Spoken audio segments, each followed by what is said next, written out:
pendant que je suis en train d'inviter son éminence, l'archevêque président de l'Église du Réveil du Congo et président de la plateforme.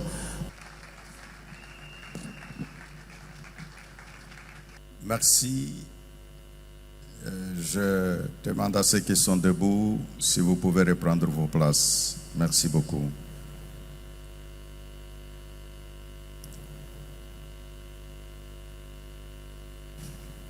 À Dieu toute la gloire, lui le créateur des cieux et de la terre qui nous unit en cet endroit. Mes salutations à tous les hommes de Dieu qui représentent plusieurs horizons de notre monde chrétien. Là, je pense à tous ceux qui sont dans les sacerdoces, à tous ceux qui sont dans le domaine prophétique.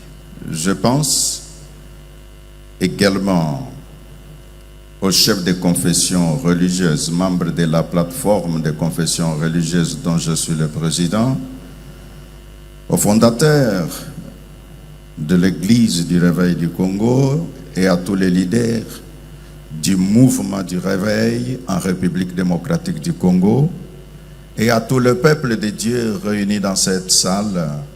Je vous dis bonjour tout le monde.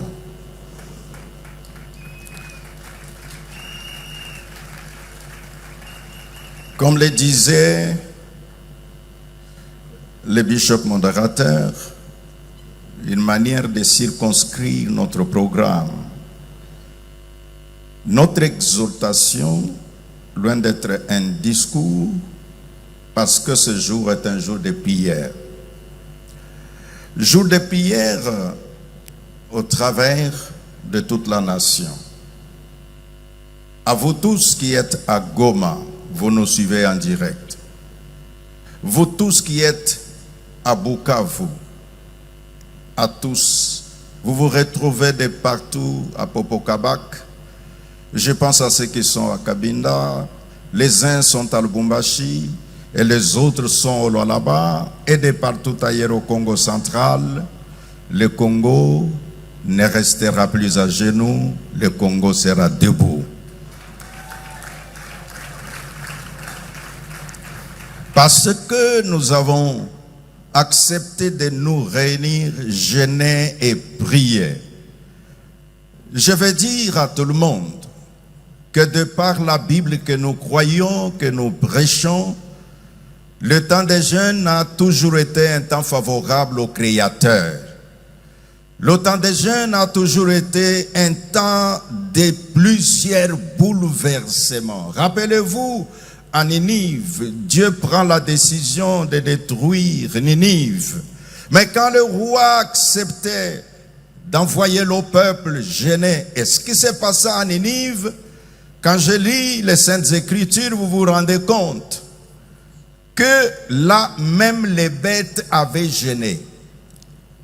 Donc de partout, l'on devait observer. De partout, on devait avoir une pensée tournée vers ce qui devait se dérouler à Ninive. Et la Bible nous enseigne qu'à l'issue de leur concentration, de leur jeûne, de leur façon de s'humilier devant Dieu, et la Bible déclare que l'Éternel changea la décision. Et Ninive n'était pas détruite, et Ninive a été sauvée.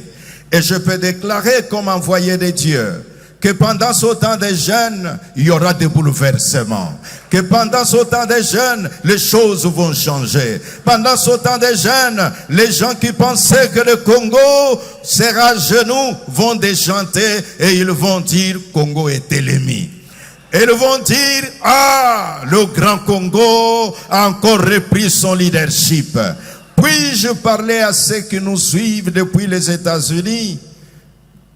À son Excellence, Monsieur le Président de la République, chef de l'État Félix Antoine Tshisekedi, le peuple congolais prie pour vous. Le peuple congolais vous fait confiance. Le peuple congolais vous a donné le mandat et à Washington, nous disons victoire, victoire et encore victoire. Et parce que je parlais de notre président, j'aimerais accepter, avec votre autorisation, que je puisse dire un mot au président des États-Unis, mais je le dirai dans la langue qu'il peut comprendre lui-même et ses collaborateurs. This message is to the Chief of State, President of the United States of America, the man of peace, the President Donald J. Trump. The Christian community of Democratic Republic of Congo stand united in the national fasting and prayer. Following Pastor Paula White-Ken's visit, we have found a renewed hope. After more than 30 years of unrest, we believe God will use your leadership to fulfill His divine purpose for lasting peace in our nation. We are deeply grateful and are praying for the signing of the peace agreement between Rwanda and Democratic Republic of Congo at the White House this week. Millions of believers are praying for you, Mr. President, asking God to grant you strength, wisdom, and divine guidance. We also continue to pray for the United States of America, trusting in God's favor and protection. We hope and pray this peace agreement will also strengthen the relationship between the DRC and the USA. May the Lord bless the United States and continue to use you as an instrument of peace in this crucial time. God bless you. God bless the USA. God bless the Democratic Republic of Congo. We say thank you. Après avoir dit ce mot, ma brève exhortation s'intitule « Un esprit réveillé ». Dans la parole de Dieu, il nous est raconté l'histoire d'un scribe, d'un homme qui a vécu à une époque appelée Esdras. Dans son livre au chapitre 1er, verset 1 et verset 5, il est écrit que l'Éternel réveilla l'esprit du roi Kyrios, et au verset 5, il est dit, l'Éternel Dieu réveilla l'esprit d'Esdras et aussi l'esprit de tous ceux qui étaient à ce temps-là comme peuple juif. Et l'objectif était de s'élever. Et donc, ce matin, cet avant-midi, j'aimerais que par les compassions divines, que le Saint-Esprit réveille nos esprits. En réveillant nos esprits, et en ce temps, c'est à nous de dire, Seigneur, le temps de jeûne, le temps de prière, c'est pour nous humilier devant toi. Parce que Dieu a promis dans sa parole que si mon peuple sur qui mon nom est invoqué, s'humilie, cherche ma face, abandonne ses mauvaises voies, je l'exaucerai du lieu de ma demeure, je guérirai son pays. Et donc notre prière, c'est de dire, oh Dieu, guéris la République démocratique du Congo. Notre prière, c'est de dire, guéris ceux qui sont blessés à Goma, guéris ceux qui sont blessés à Nituri, guéris ceux qui sont blessés à Bukavu, guéris toute la République démocratique du Congo dans son âme et dans son identité. L'esprit réveillé permet au peuple de Dieu qu'il y a des moments où nous pouvons prier pour nos petits besoins. Et il y a des moments où nous devons élever nos voix ensemble pour prier pour les grands besoins. Ton besoin de dire je manque du travail, c'est un petit besoin. Ton besoin de dire je ne suis pas marié, c'est un petit besoin. Ton besoin de dire je n'ai pas de voiture, c'est un petit besoin. Mais la paix de la République démocratique du Congo est un grand besoin. Car si nous n'avons pas de paix dans ce pays, où iras-tu avec ta voiture? Quand il n'y a pas de paix dans ce pays, comment vas-tu programmer ton mariage? Mais quand nous avons la paix, je vous assure, tu sauras avec ta voiture rouler avec quiétude. Tu sauras le jour de ton mariage être calme, que tout se passera sans crainte. Tu diras, je me lève le matin, je vais au travail, j'aurai mon salaire, parce que tous les efforts que fourniront les gouvernements iront dans le sens de consolider le social du peuple. Mais si le gouvernement est partagé, le paix qui entre, il faut acheter les armes. Le paix qui entre, il faut défendre les endroits attaqués. Comment auras-tu ton salaire à temps? C'est pourquoi je déclare que la prière pour la nation est un grand besoin pour nous tous, est un grand besoin pour l'Église. Église de Dieu. Si autrefois, Esdras avait réveillé l'esprit de ses compatriotes, laisse que cette parole, laisse que son message réveille l'esprit d'un chacun dans un amour patriotique.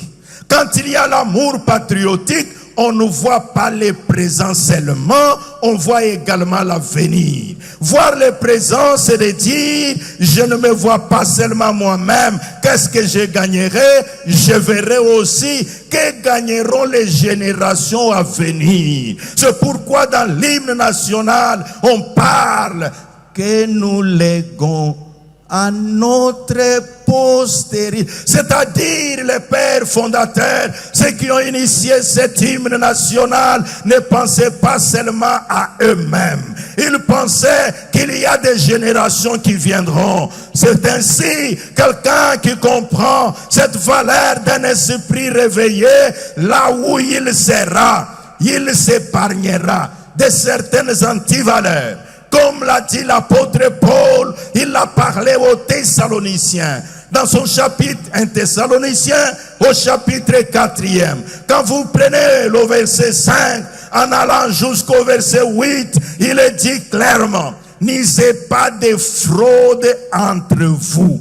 Qui signifie? Celui qui a un esprit éveillé, s'il est appelé à gérer les finances publiques, il se dira, si moi seul, je prends 3 millions pour moi, ma femme et mes enfants. Or, avec 3 millions, on peut payer des milliers de fonctionnaires. Et cet homme à l'esprit réveillé, il se dira, parce que je ne peux pas accepter ma joie seule pour faire souffrir plusieurs familles. Il s'épargnera du vol, il s'épargnera du détournement, il se dira, le peuple a besoin aussi de son bien-être. Et donc nous disons, chers frères et sœurs, la Bible déclare, n'ayez pas de fraude. Si cette pensée entre dans nous tous, même dans les choses spirituelles, même dans les choses religieuses, chacun de nous se dira, pour que le Congo avance, le Congo va avancer avec une église forte. Le Congo va avancer avec une église unie. L'esprit réveillé nous pousse à nous dire qu'il y a des temps que nous prions, nous gênons pour nos ministères, et il y a des temps que nous devons prier et gêner pour notre pays. Priez pour notre gouvernement, priez pour notre parlement. Que j'aie un grand frère au parlement ou pas, que j'aie un cousin au gouvernement ou pas, ce n'est pas un gouvernement d'un homme, c'est le gouvernement de la République. Donc en priant pour le gouvernement, je vois la République, je ne vois pas, parce que je n'ai pas un ami là-bas, je n'ai pas quelqu'un qui me connaît là-bas, je me dirais, l'Éternel nous a donné le Grand Congo. Pour que le Congo soit administré, il faut un gouvernement. Parce qu'il y a un gouvernement, je prierai pour le gouvernement. Je demanderai à Dieu protège les ministres, protège la chef du gouvernement. L'offert n'est pas une flatterie, n'est pas les dialélos. Le faire, c'est répondre à la recommandation de l'Éternel. Ce jour que nous sommes devant le Seigneur, pourquoi nous avons placé notre jeûne national? À tous ceux qui nous suivent, ici à Kinshasa, sachez-le que de par la République, dans toutes les provinces, les enfants de Dieu sont en prière, en disant à Dieu, chaque chose a un temps pour la guerre et un temps pour la paix, un temps pour pleurer et un temps pour fêter.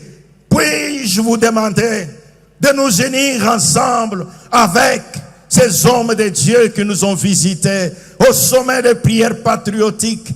Je citais l'archbishop Duncan Williams et la pasteur Paola White-Ken. Ils ont dit, dans 52 jours, quelque chose va se faire dans ce pays. Et ils ont dit, dans 52 jours, l'église de la République démocratique du Congo se retrouve comme quelqu'un qui a entre ses mains un chèque en blanc.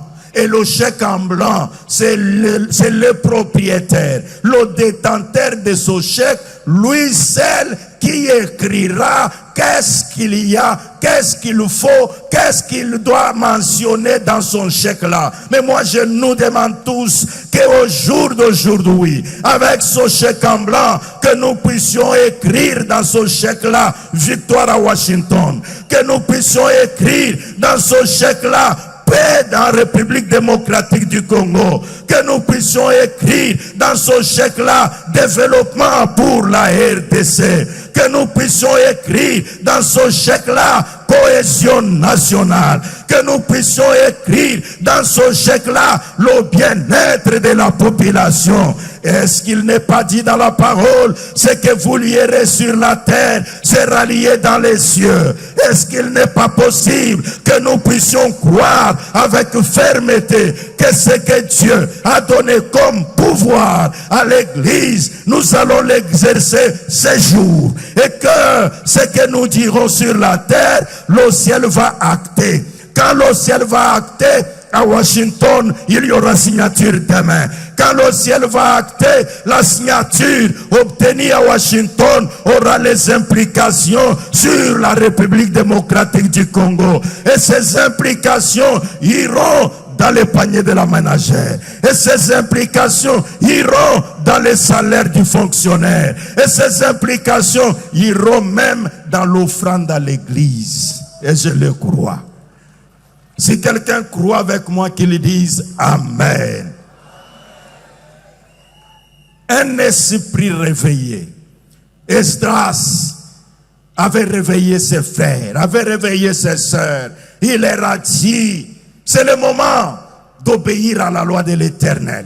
Église, c'est le moment de regarder notre nation, non pas seulement en fonction de ce que nous pensons, mais en fonction de la voix prophétique de Dieu sur la République démocratique du Congo. C'est ainsi un des sujets de prière qui va nous intéresser tous davantage. Ces hommes de Dieu nous ont dit, dans les 52 jours, s'il y a des choses à demander à Dieu, Dieu a déjà promis. Mais nous devons dire à l'Éternel, nous ne voulons pas que ces promesses-là traînent. Nous voulons que ça s'accélère. Que l'Éternel Dieu, les accords signés, que ça s'accélère. Les résolutions 2773, que ça s'accélère. Les différents éléments qui vont en faveur de la République démocratique du Congo, que cela s'accélère et que l'Éternel Dieu qui a reçu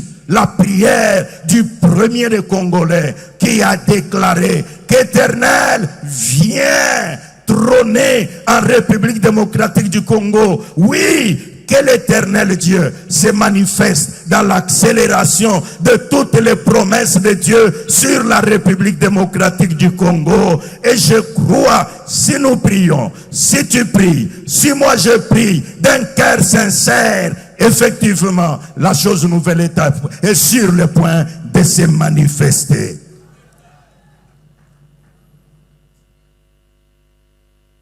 Pour clôturer ce message, je m'en vais nous sensibiliser tous. Qu'il y a un principe qui dit nul ne peut se sentir mieux que chez soi. Et donc chez nous, c'est en République démocratique du Congo. Et nous, comme Église, à certains moments, nous sommes appelés à mettre de côté nos différences. Quand c'est une question nationale, que nous puissions voir d'abord que gagnera la République. Et de là, nous engageons nos efforts, nous engageons nos intelligences et nous engageons toute notre spiritualité pour dire, Seigneur, tu es le Dieu qui écoute la prière. Exauce-nous du lieu de ta demeure. À tous les leaders, vous qui êtes ici. Les différentes onctions que nous manifestons dans nos campagnes d'évangélisation, les différentes onctions que nous manifestons dans nos églises, si toutes ces onctions-là se coalisent pour dire mon onction, l'onction de l'autre, mises ensemble, je vous assure, il y aura de bouleversements dans la sphère spirituelle et cela arrivera, comme dit la parole, que je vis un ange qui avait une coupe devant le trône et quand la coupe était remplie, il y aura débordement et quand il y a débordement, la terre sera affectée. Quand la terre sera affectée, ta vie sera affectée. La paix durable, la paix durable, la paix durable qui est un élément fondamental pour le développement de la nation sera notre partage. Et c'est par ces paroles que je dis que Dieu bénisse l'Église de la République démocratique du Congo. Quand je dis église, je vois ton église, je vois son église, je vois même l'église de ceux qui ne sont pas représentés en ce lieu, ils sont membres de l'église. Et que par l'église, que le monde sache comme l'apôtre a dit, quelle est l'infinie grandeur de l'Éternel. Je dis au peuple de Dieu, Dieu est grand. Je répète aux amis, aux frères et sœurs, que le Dieu que vous priez est grand. Si nous lui faisons confiance, nous entendrons de bonnes nouvelles demain à Washington et nous les célébrerons davantage. Et pour y arriver, votre prière, ma prière, notre prière commune fera que cela arrive. Que l'Éternel Dieu nous bénisse tous et je vous dis grand merci. Acclamez fortement pour le nom de Jésus-Christ avec des cris de joie. Je vous en prie.